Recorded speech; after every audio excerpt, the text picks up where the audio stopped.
Welcome to my class of operating system.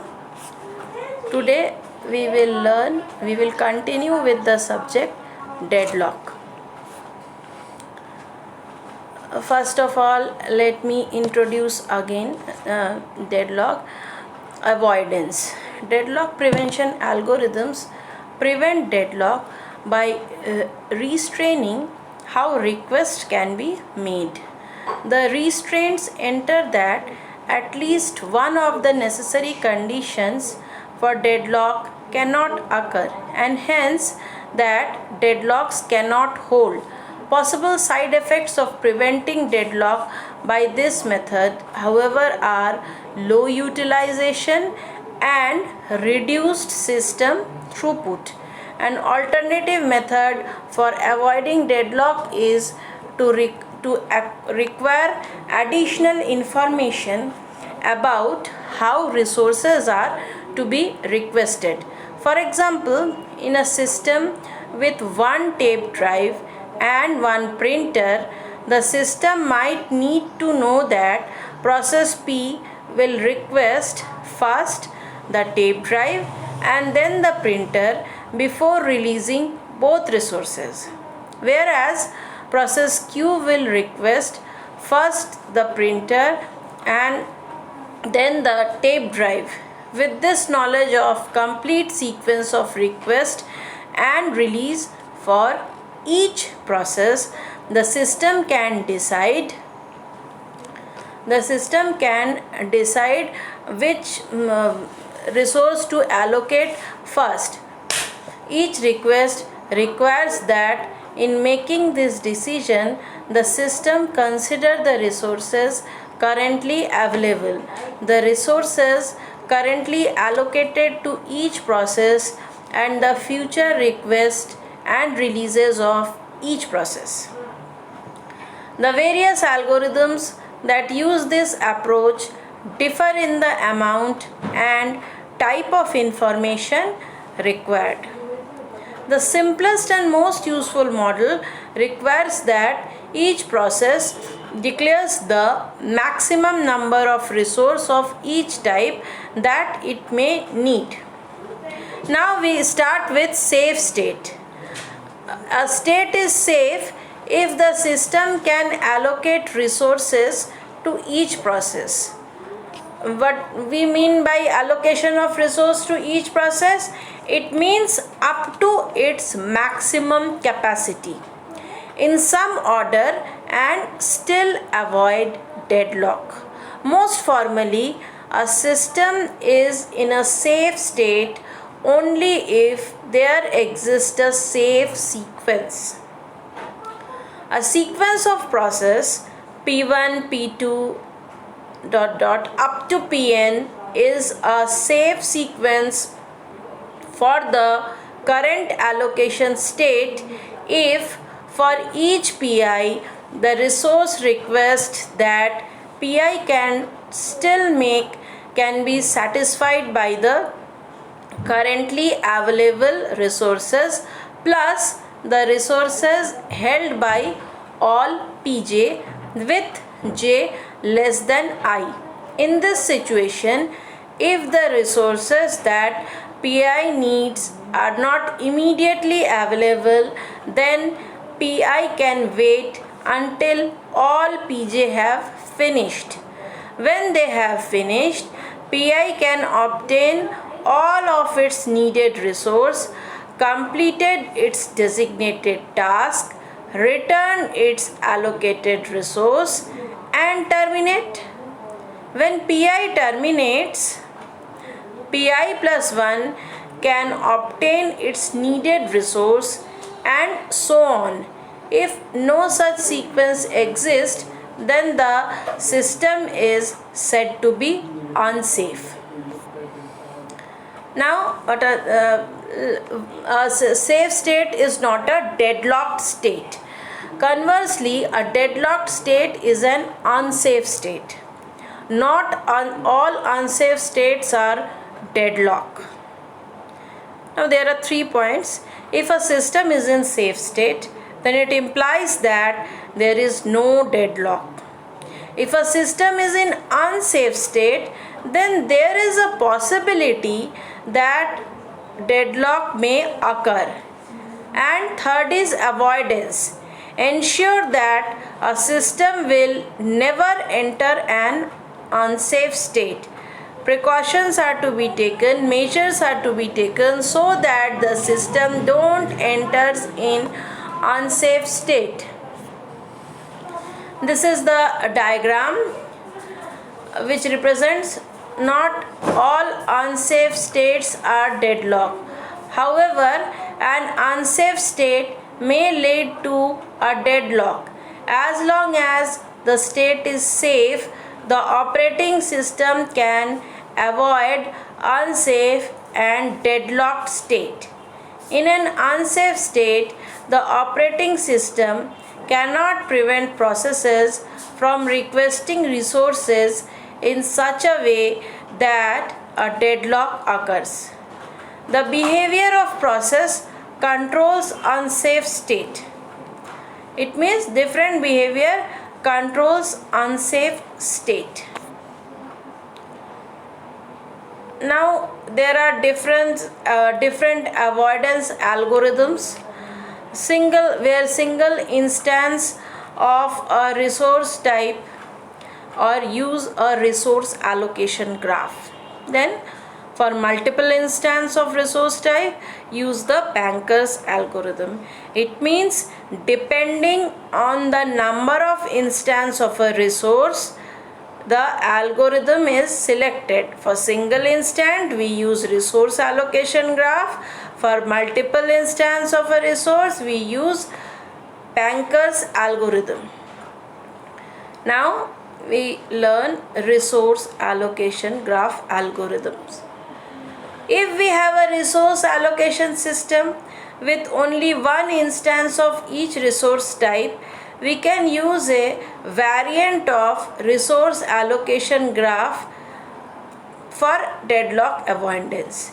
In addition to the request and assignment edges, as I have already described earlier, here a new type of edge is introduced which can be called a claim edge. What is claim edge? A claim edge PI arrow RJ indicates that process PI may request resource RJ at some time in the future. This edge resembles a request edge in direction but is represented in the graph by a dashed line. So we will see the graph. When process PI requests resource RJ, the claim edge PI arrow RJ is converted to a request edge. Similarly, when a resource RJ is released by PI, the assignment edge RJ arrow PI is reconverted to claim edge PI arrow RJ. It is noted that the resources must be claimed a priori in the system. That is, before process PI starts executing, all its claim edges must already appear in the resource allocation graph.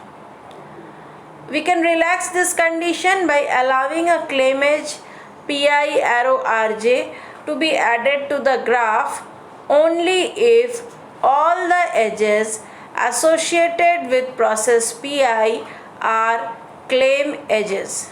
Now suppose that process PI requests resource RJ. The request can be granted only if converting the request edge PI arrow RJ to an assignment edge RJ arrow PI.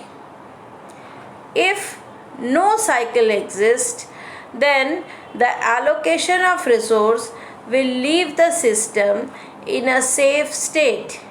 If a cycle is found, then the allocation will put the system in an unsafe state.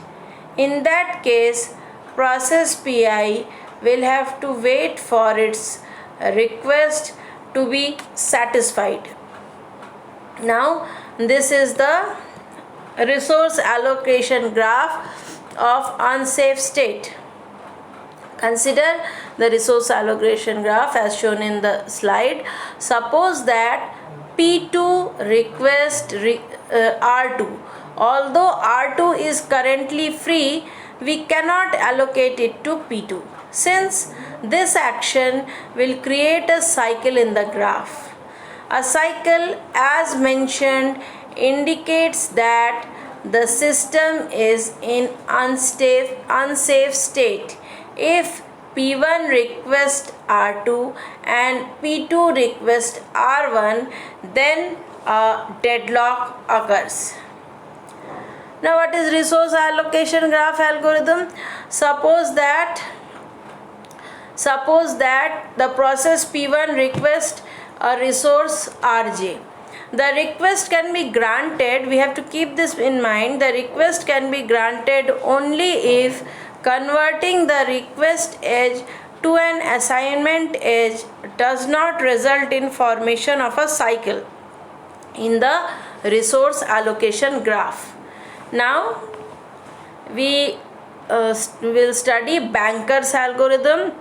Banker's algorithm handles when there are multiple instances of a resource type. The resource allocation graph algorithm is not applicable to a resource allocation system with multiple instances of each resource type. The deadlock avoidance algorithm that we will be describing now is applicable to such a system, but is less efficient than resource allocation graph scheme. This algorithm is commonly known as Banker's algorithm. The name was chosen because the algorithm could be used in a banking system to ensure that the bank never allocates its available cash in such a way that it could no longer satisfy the need of all the customer. When a new process enters the system, it must declare the maximum number of instances of each resource type that it may need. This number may not exceed the total number of resources in the system. When a user requests a set of resources, the system must determine whether the allocation of these resources will leave the system in a safe state.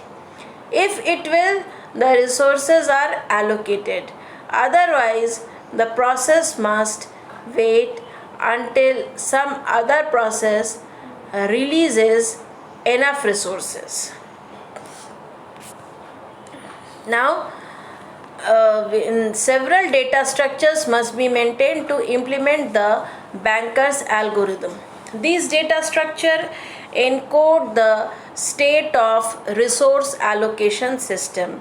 We need the following data structure, where n is the number of processes in the system and m is the number of resource type. Now, first data structure, which is available, is called available. A vector of length m indicates the number of available resources of each type. If available j equals k, then k instances of resource type Rj are available. Max.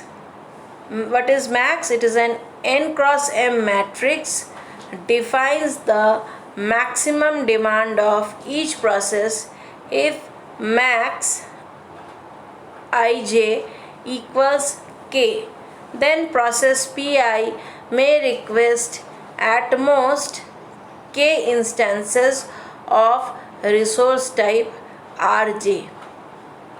Allocation. An n cross m matrix, it defines the number of resources of each type currently allocated to each process.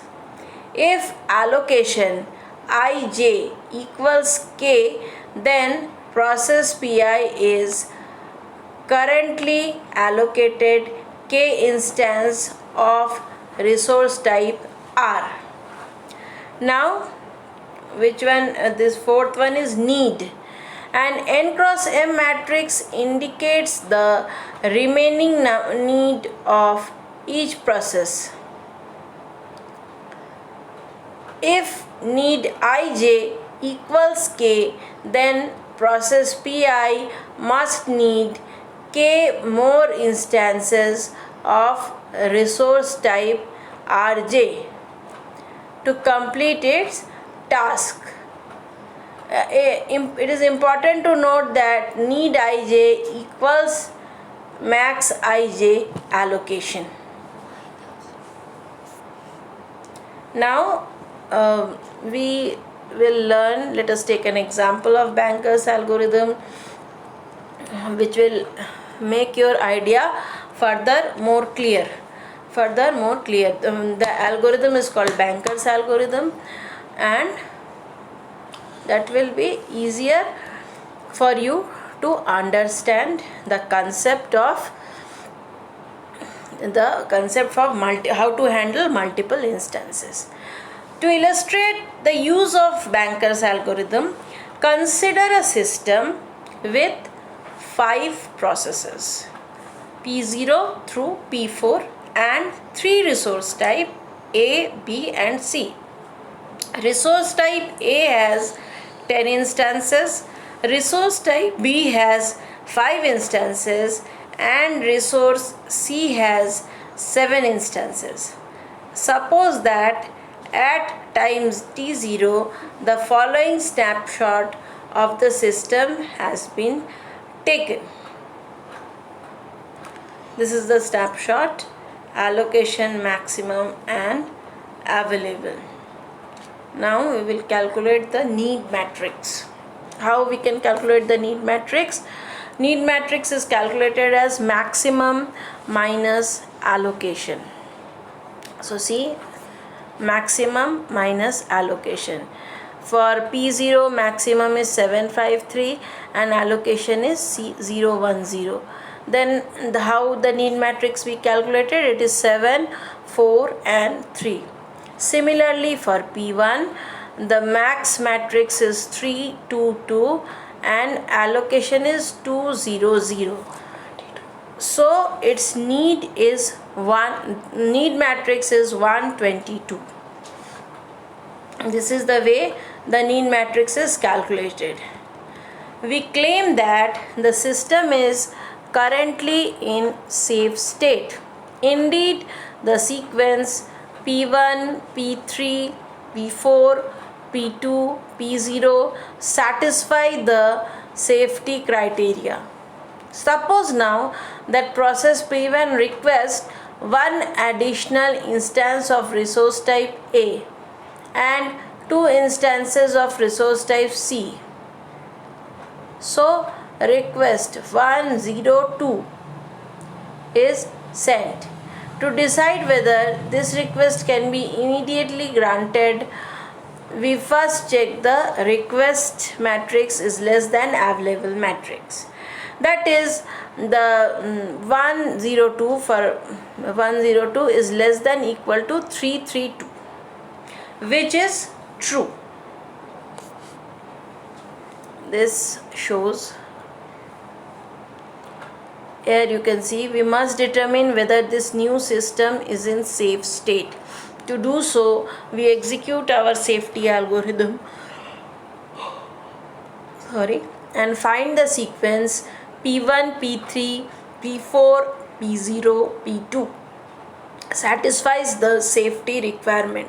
Hence, we can immediately grant the request of process P1. We should be able to see, however, that when the system is in this state, a request for 330 by process P4 cannot be granted since the resources are not available. Furthermore,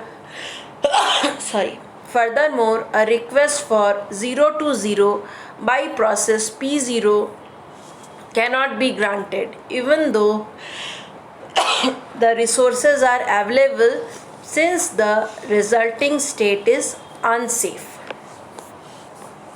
Now we come to deadlock detection. If a system does not employ either a either a deadlock prevention or deadlock avoidance algorithm, then a deadlock situation may occur.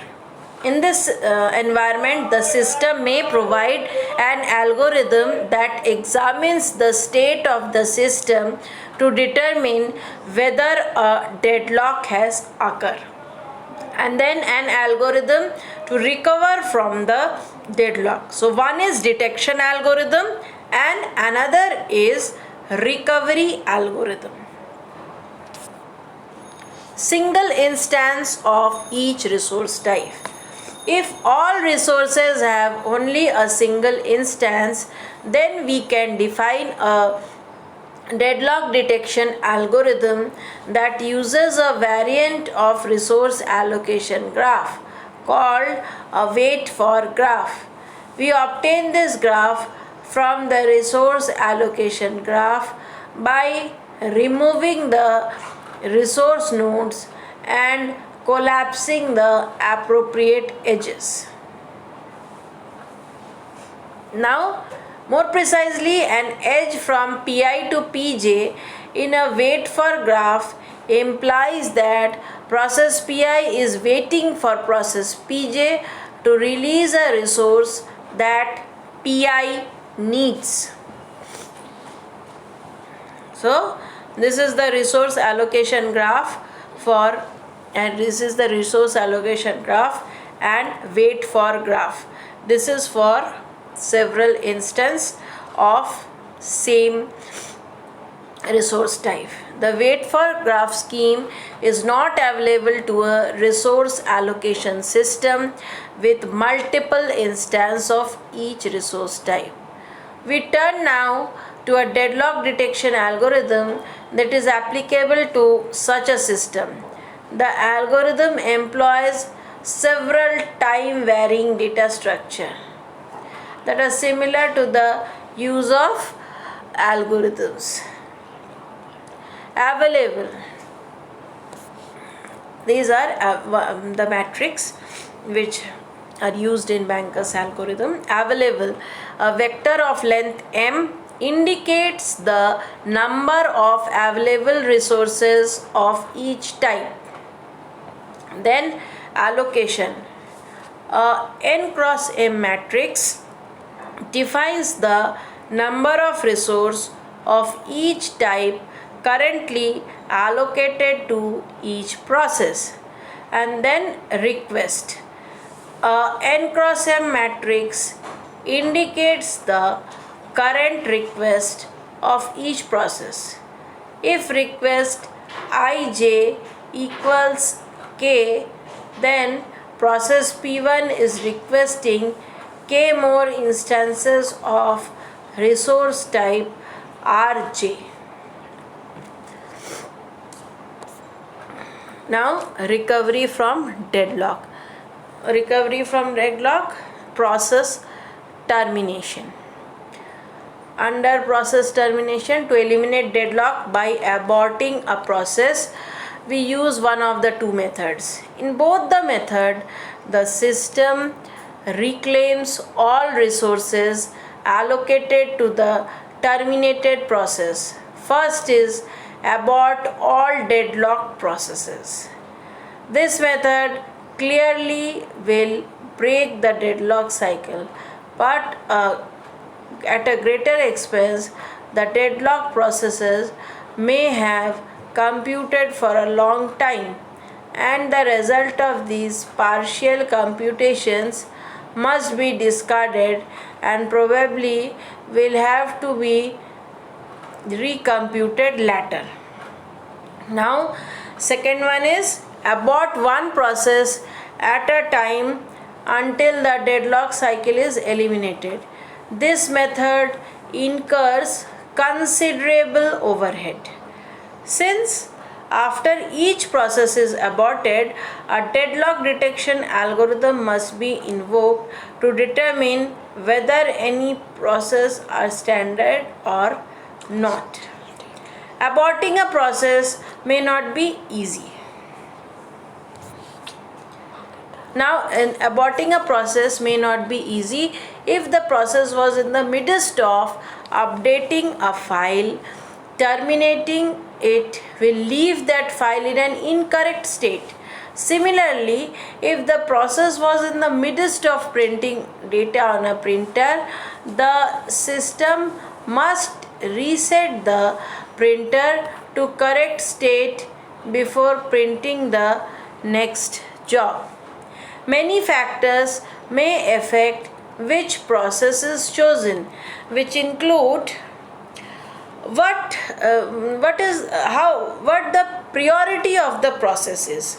Second, how long the process is computed and how much longer the process will compute before completing its designated task. Third one, how many and what type of resources the process has used. For example, whether the resources are simple to preempt. Fourth one, how many more resources the process needs in order of operation. Whether the process is interactive or batch process. Also, how many processes will need to be terminated. Now, recovery from deadlock. Resource preemption. To eliminate deadlock using resource preemption, we successfully preempt some resources from process and give these resources to other processes until the deadlock cycle is broken. If preemption is required to deal with deadlock, then three issues need to be addressed. First one, selecting a victim. Which resources and which processes are to be preempted. That is very important. Cost, as in process termination, we must determine the order of preemption to minimize cost. Cost factor may include such parameters as the number of resources a deadlock process is holding and the amount of time the process has thus far consumed during its execution. Second is rollback. If we preempt a resource from a process, what should be done with the process? Clearly, it cannot continue with its normal execution. It is missing some needed resource. We must roll back the process to some safe state and restart it from that state. Now, third one is starvation. How do we ensure that starvation will not occur? That is, how can we guarantee that resources will not always be preempted from the same process? Thank you. Hope you enjoyed this lecture.